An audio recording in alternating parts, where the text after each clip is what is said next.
Welcome back in, Mizzou fans. PowerMizzou.com here on YouTube, continuing our Border War Week special episodes.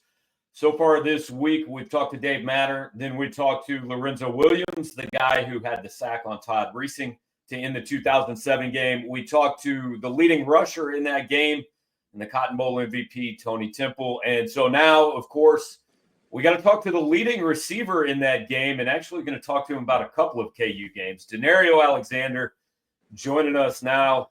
Man, how you doing? What's going on? We're just talking. This is the first MU-KU game in Columbia, I think, since you were a freshman in college, and not trying to date you, but you are no longer a freshman in college. No longer a freshman, man. It's almost 20 years since the first time I played Kansas, man. That's what's scary. That's scaring me right there, man, because I feel like that was just yesterday. But I'm excited, man. I definitely appreciate you having me on the show. And I love to talk Mizzou football, especially when we talk Mizzou football, beating those Chicken Hawks, man. So let's get to it.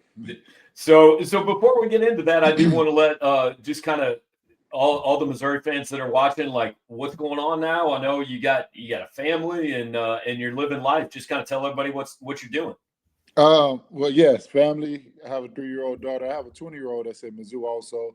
She is a junior this year. I try to stay busy with, being a family man, and also picking up different projects that I'm interested in as far as real estate and, other business ventures. And, I found golf, so that's yeah. really I was going to say, just follow Danario on Instagram. You will see golf every day, man. I found golf, man. It's definitely something that kind of, I'm not going to say keeps me sane, but it keeps me that competitive edge, that competitive itch I've always had.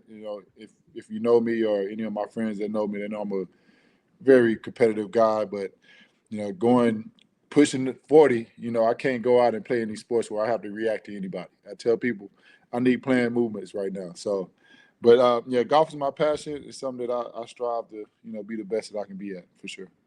Look, man, I'm not going to allow you to let everybody know that Danario Alexander is pushing 40. Something about that's not right. Yeah, man. That's oh my gosh, I can't believe it, but that's life, though. It gets better for sure. So you said you got a 20-year-old at Mizzou. She going to the game this weekend? Of course. So she, she missed out on the student pass. I don't know what she was doing on, ordering those passes, but she said they sold out too quick. I blame her for that because you got to be on top of it. But yeah, she'll be there. She may be my plus one. We'll see. But okay. Yeah. So you're coming back for the game on Saturday? Oh, absolutely. I'll be there. Me, Kevin Rutland, J Mac, Sean Weatherspoon, we're all going to pull up together. So it'll be a good time for sure. Yeah, I talked to Tony Temple yesterday. He said he's coming down. I think there's a bunch of guys coming in for this. So I want to know, man, 2005, 2006, coming out of Marlin, Texas. What did you know about Missouri and Kansas? I had no idea that was a rivalry, So I didn't find out until I stepped on campus. It didn't take long. That was one of the main things that we learned the MIZ chant, and we learned that we hated Kansas. So so I got into the history of it, and it was exciting, man. I've never really been a part of any rivalry like that, and for us to be a part of, I think it was the longest played rivalry, second longest played rivalry at the point. So it felt great, man. It felt something that we could have pride about, and at the end of the year we wanted to win that game for sure. So I got introduced to it as soon as I got on campus for sure. So 2006, it happened in Columbia, but then 2007, and I've asked all the guys here, like, at what point in 2007 did you kind of know, hey, man, we got something here that all these people outside don't really realize we've got? Yeah. So that training camp was amazing. Not only from a team perspective, I think our offense just took another level. And, that spring ball after my freshman year, we had a very competitive, especially in the locker room, the receiving room, a very competitive room. We had Will Franklin, who's our the OG, the guy who's kind of going to lead the charge. Tommy Saunders, who was always solid. But then we had a position open at the H spot. It was me, Jeremy Macklin, Jerry Perry, right? So we battled it out, and not only did we battle it out, we played pretty well throughout camp, but everybody on the offense just flourished. Chase Kaufman, Martin Rucker, everybody made plays. So we knew we had something, and I really realized that we were really good.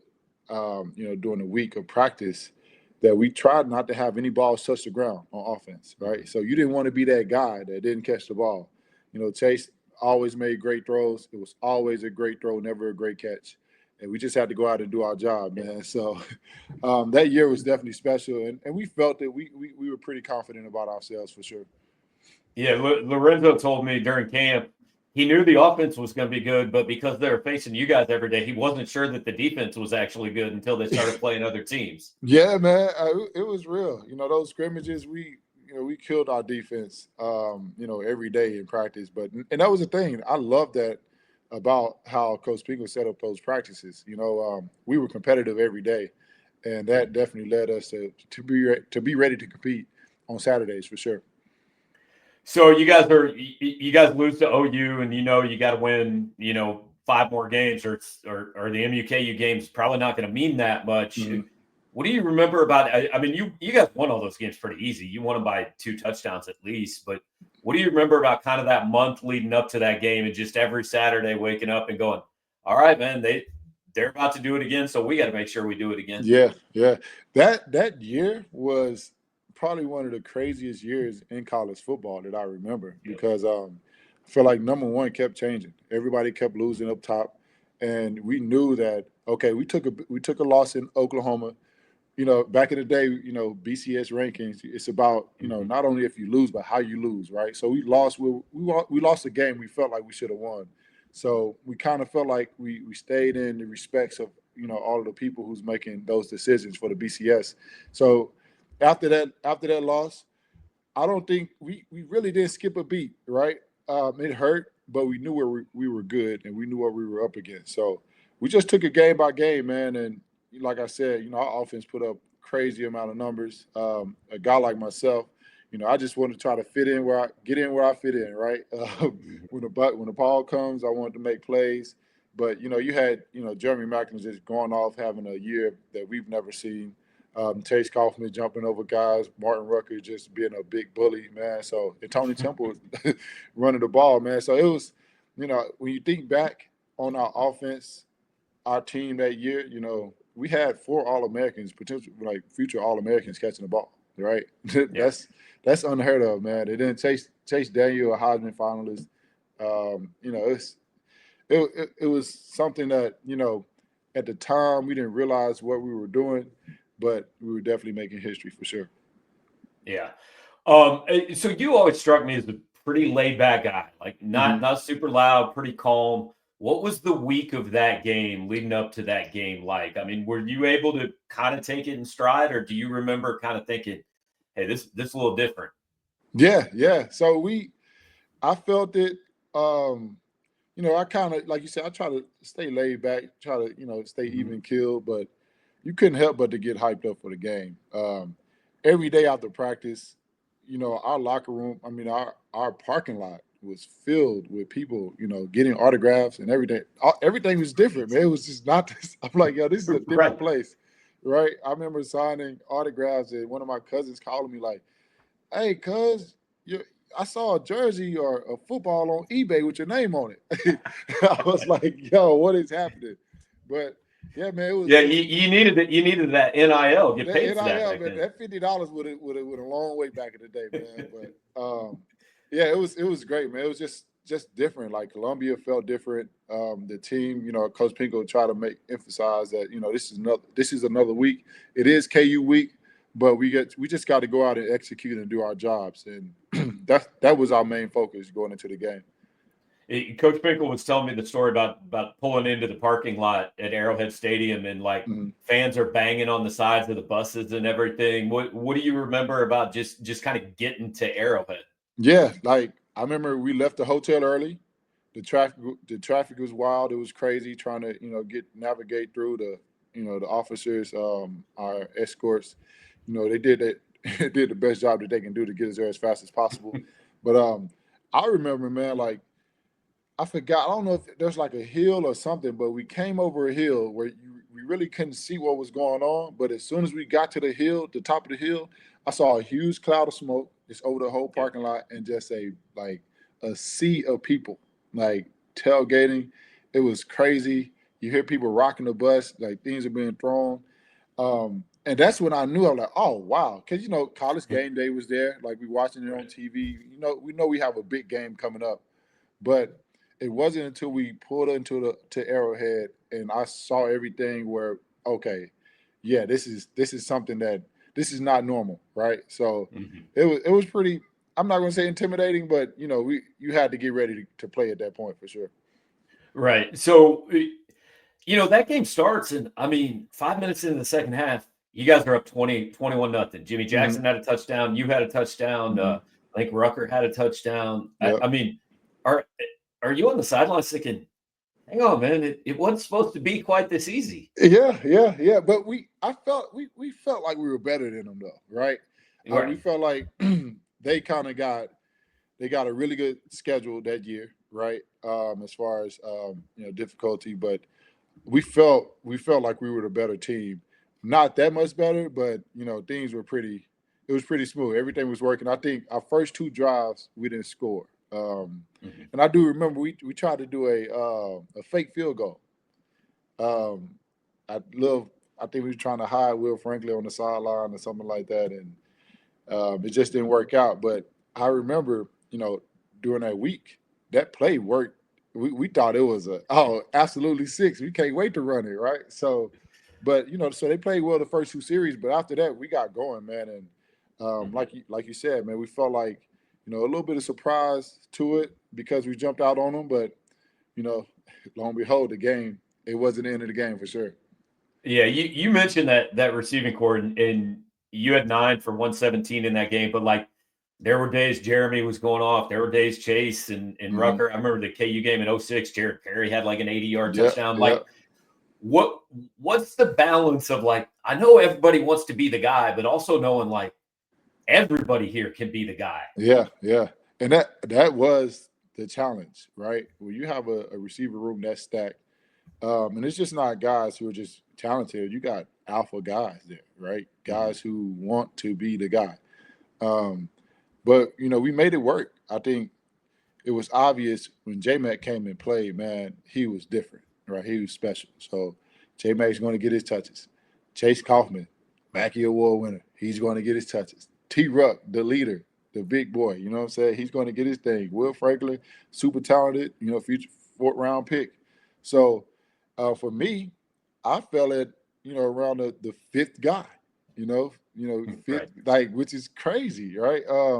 But that was our thing, we did a great job of Coach Christensen, Coach Yost, drawing up plays for everyone to get an opportunity to make plays because at the same time, Kansas they key in on J-Mac and Kaufman, right? So it's expected for the other guys to be able to step up and make plays.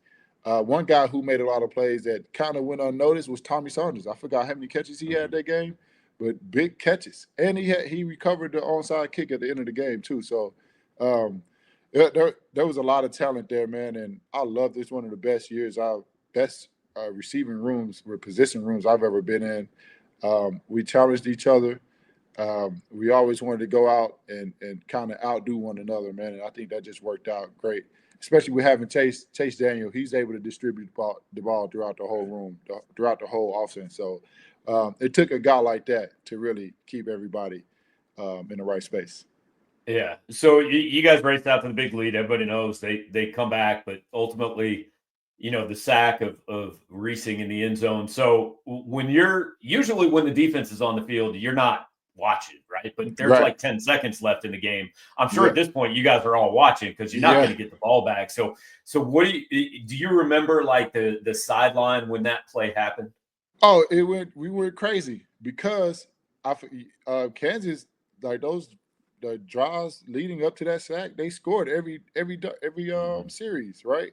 A pretty big play. So we were scared, bro. I was nervous. I'm like, man, we can't have Dez Briscoe or he was a freshman at the time, Kerry Meyer making plays. So when Zoe sacked him. First, a sigh of relief. Wow, we finally got him. And it was time. We all stormed the field. We was excited, man. So, yeah, I that was the biggest moment, the happiest I've ever been after a game. It felt amazing, man. I really can't recreate it. I was talking to my boy Kevin Rutland, just maybe about an hour ago, just about the game. And, thinking back on it, I didn't realize that was going to be the pinnacle of really my football career, right? 2007 win against Kansas. It was all downhill after that. Team wise, maybe a little downhill. Exactly. Individually, there was some stuff to come. Yeah, individually, but from a team perspective, you played number 4 versus number 2, become number 1 in the nation. A huge game like that, nail biter. It was amazing, man. Just unmatched for sure. What was the moment for you? Because I've talked to a few guys, and like some guys took a minute on the field and kind of soaked it in. And Lorenzo said, "Hey, the bus ride to Columbia seemed like it was about 10 minutes." And Tony said there was guys that didn't want to go out because they wanted to watch ESPN and see when you guys were actually number 1. Like, what was the moment it all kind of hit you that night? Oh man, that is a great question. Because there's so many moments, right? Running on the field, just kind of celebrating out. We did our fight song, Fight Tigers Fight from Old Mizzou. Like that was that we screamed a little bit louder that night, right? Getting in the locker room, just celebrating. It's just pure nostalgia throughout the whole process. But I think that bus ride home was probably the thing that really clicked for me because my phone was blowing up. All of the guys were just excited. We're talking about the game. What could potentially happen once the rankings came out. I think did the rankings come out the next day? Rankings, I can't remember when the BCS rankings came out. The polls usually came out about noon, on Sunday, and you guys went from 4 to 1. Being in a group with guys once they came out, and we just all celebrated, right? Being number 1 in the nation. So, I mean, that's the thing, man. It led like from the end of the game all the way up to the next day, man. Like, it was just pure joy, So, yeah, man. I really can't pinpoint it, but it was all there for sure. So there's 2 questions I've kind of been asking to everybody about this because when I talked to Coach Pinkel last week, and he said he told you guys, like, look, they might eventually play a game that's as big as this one at Missouri, but they're never going to play a bigger game. Like, it can't ever get any bigger than this one. So what's it like to look back and know that no matter how long they play football here, like you were a big part of that, the biggest game they've ever played? Man, that's what I'm saying. Like, I had no idea that this game would be that, right? While we were playing that year, like, we just kind of expected. This is my sophomore year. It's like, oh wow, we played a huge game. I'm sure something else is going to come around like that. But it never did. But that's the thing, man. For me to be a part of that and just play a huge role, I can't really believe it. Just for my just humble self, man. I'm very appreciative to be able to be in that position. Granted, given all of the things that I've been through in my career, to be able to look back on the biggest game in Mizzou history and play a role like that to help our team win just means a lot for me. So it's something that I'll be able to share with my kids and grandkids, and I always like talking about the game, and it just means everything. It means everything for a former athlete to be able to look back at that moment and play an intricate role. So, I'm very appreciative of it. Now, thanks, Chase, for throwing me the ball. Thank J-Mac for being the guy. Taking all the attention. I just had to beat one guy. I had to beat one guy all night, and that's what I did. That might have been the last time in your career you only had to beat one guy. Right, exactly. That wasn't gonna last long. Yep. So, the other thing, like, and I know you were only a sophomore, so it might have been a little different feeling for you. But like, even when you came to Missouri, I mean, they'd gone to the Independence Bowl, I think, when you were a senior. And I know, obviously, your recruiting story, and it wasn't like you had every program in the country chasing you or anything. But to come to a place that, had been all right. I mean, they'd had a decent year or two, but to be part of the group that, like, even 20 years later, the guys I've talked to are like, man, we take a lot of pride in taking that thing from where it was when we got there to where it was when we left. How much do you guys still talk about that? We talk about it all the time. I talked with a guy, an old KU guy yesterday, and he was saying, "Yeah, man, we played against Brad Smith and all that." And I was telling him, I'm like, "Man, Brad brought us out the dark ages, right? Mm-hmm. He put in a lot of work. Coach Pingle, all those guys. They, Mizzou. We were trying to get somewhere, and Brad kind of took that step in the right direction. And then once Chase came in, and I felt like our class played a huge role, not only with J Mac being the top guy, but we had some smaller guys come in and make a lot of plays also. So it feels amazing, man, to be a part of that turnaround. Like we felt it, on my recruiting visit. Our weight room was in the indoor facility, some makeshift type of deal. We were eating lunch up in the stadium. So, you can feel that Mizzou, we really wasn't as big time. And, for us to play a huge role in kind of transition our program, I love to look back on it. I love to go to Columbia and see all the new things being built. And just thinking in the back of my mind that, man, I played a role in helping getting this program to the level that it is now. So it feels good, man. And we feel the love in Columbia all the time, all the fans, everybody who played a part of it. They remind us, let us know that, they really appreciate us and our efforts. And, it's something that we can always look back on for sure. So, look, the 2007 game, everybody knows that's the pinnacle. But like when I was messaging with you before this, I looked at, because that next year was a 1-point game, I think, and Kerry Meyer catches the 40-yard touchdown. I don't know if I've ever seen a box score like that 2009 game. You had 15 catches for 233 yards. You weren't even the leading receiver in the game.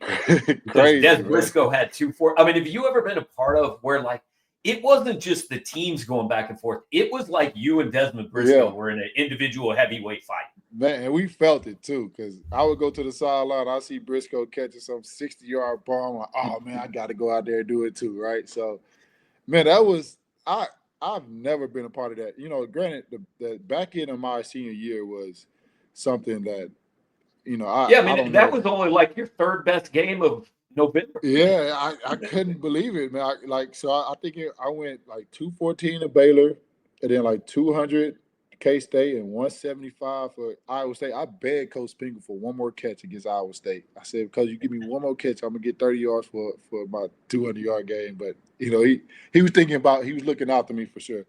And for for that 233 to happen against Kansas, man, was just wild. Especially how the game started. I think the first half, I don't think I had over 50 yards. And, second half, we came back heavy. But just watching Briscoe on the other side, great receiver. I've always been a fan of his. He came into the Big 12 as a freshman and balled out. So I wanted to go out and, they had their guy, and I wanted to be our guy. So, everybody did a great job. Blaine hit me with the ball. And I just tried to make the best of every opportunity I have for sure. So it was good, man. It was unbelievable for sure. All those skill position guys were mentioned on both teams, like all the guys on your team, Briscoe and Meyer over there. Like, was there? Look, they're the other team. They're that team. So I know you don't necessarily like them for those 60 minutes, but like, was there a mutual respect? Were you friends with those guys during the year? Yeah, absolutely. Briscoe for sure. I think we just all kind of watched out for each other. Yes, we played on different squads, but we also represented the Big 12, right? We wanted to get that respect. And, from Briscoe at Kansas down to, I think Dez was at Oklahoma State, Jordan Shipley at Texas. We had guys all over the Big 12 making noise. And, I think that was a great display of what we had to offer in the Big 12, not just the Big 12 North, right? Those for us to go head to head like that, man, was amazing. Yeah, you go down the South. I mean, Ryan Broyles at Oklahoma, Crabtree was at Texas. Yeah, dude, that was a ridiculous offense during that Crabtree time. probably one of I might rank Crabtree one of the best college receivers to play the game for sure, man. Like it was unbelievable. I think Crab almost went for 2,000 his freshman year or something like that. So. Yeah, it was unreal, man. So You guys are all coming back. What's the emotion going to be like on Saturday, man? When you know the fake birds on the other helmets. Oh man, it's a little bit of hate, a little bit of love. No, we're going to be excited, man. Like I'm hyped up for the game. We're going to get, I'm going to fly into St. Louis on Friday and spend some time with J Mac May, see his game, and we're going to head to Columbia, man, and just have a good time. See everybody, hype the team up, get a chance to talk to the guys, meet some fans, and really just kind of be present. We know this moment is not guaranteed. It's been taken away, so it's really good to be able to bring this rivalry back. Should have never lost it, but money plays a big role, right? For real. But yeah, man. So we're excited just to be able to have this game, a real rivalry for us. It's pretty big for us for sure. Well, it's always good to catch up with you, man. Glad to hear you're doing well, and I know everybody's going to be excited to see all the. I can't call you old guys because I'm even older, but older than you used to be, guys on Saturday. Right? Yeah. No, we're excited too, man. I can't wait to see you guys also, and it's going to be a big one, man. MIZ, let's go get it. All right, Danario. Appreciate you, man. Have a good one. All right, thank you. All right, that is Danario Alexander, former Mizzou Tiger wide receiver, and just again continuing the week. Had Temple, had Lorenzo tomorrow on Thursday, going to talk to Striker Shulock, and then Gary Pinkel on Friday, wrapping up the week. So, like the videos, comment, do all the things to get them in front of more people, and go over to powermizzou.com, get your subscription. Saturday 2:30, Border War is back. Appreciate you guys hanging out. Talk to you next time.